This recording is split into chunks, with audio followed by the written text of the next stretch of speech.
अस्सलाम वालेकुम फ्रेंड्स। तो कैसे हैं आप लोग दोस्तों? मुझे कहते हैं मतीउल्लाह और आप देख रहे हैं हमारा यूट्यूब चैनल। दोस्तों आप सब सुनने और देखने वालों को अस्सलाम वालेकुम। दोस्तों ये दुनिया अल्लाह पाक ने बहुत खूबसूरत बनाई है और ऐसे ऐसे मकामात की तखलीक की जिन्हें देख कर इंसान दंग रह जाता है।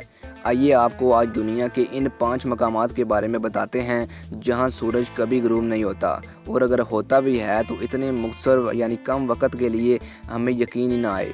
यूरोप के शमाल में वाक़ खूबसूरत मुल्क जो नारोवे के नाम से जाना जाता है, ये इन चंद ममालिक में से एक है जहां आपको दुनिया की हर सूरत में असर है और साथ ही हुकूमत की जानिब से शहरियों को सोशल सिक्योरिटी की हिफाजत है। लेकिन इसके साथ ही कुदरत ने नारोवे को ये एजाज़ भी दिया जहां सूरज सिर्फ चंद घंटे के लिए गायब होता है। मई से जुलाई तक कुछ इलाके ऐसे भी हैं जहां सूरज रात को भी आबोताब से चमकता है, और यही वजह है कि नारोवे को आधी रात के सूरज की सरजमीन भी कहते हैं।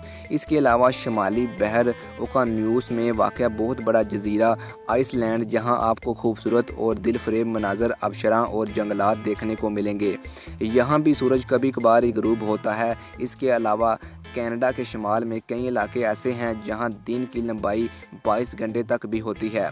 नार्वे का हमसाया मुल्क स्वीडन भी इन इलाकों में शामिल है जहां सूरज ग़रूब नहीं होता। स्वीडन के दरअल-हुकूमत स्टॉकहोम में सूरज तकरीबन रात 1 बजे ग़रूब होने के बाद सिर्फ 3 घंटे बाद 4 बजे दोबारा निकल आता है। इसी तरह फ्रीलैंड भी इस तारीफ में शामिल है जहां सूरज ग़रूब नहीं होता। यहाँ लोग मौसम से लुत्फ़ अंदोज़ होने के लिए साइकिल और पहाड़ों पर चढ़ते हैं। दोस्तों ये थी हमारी छोटी सी इन्फॉर्मेटिव वीडियो। अगर आपको मेरी वीडियो पसंद आई है तो हमारे चैनल को सब्सक्राइब करना मत भूलें। ओके फ्रेंड्स, मिलते हैं किसी अगली वीडियो में, तब तक के लिए अल्लाह हाफिज़।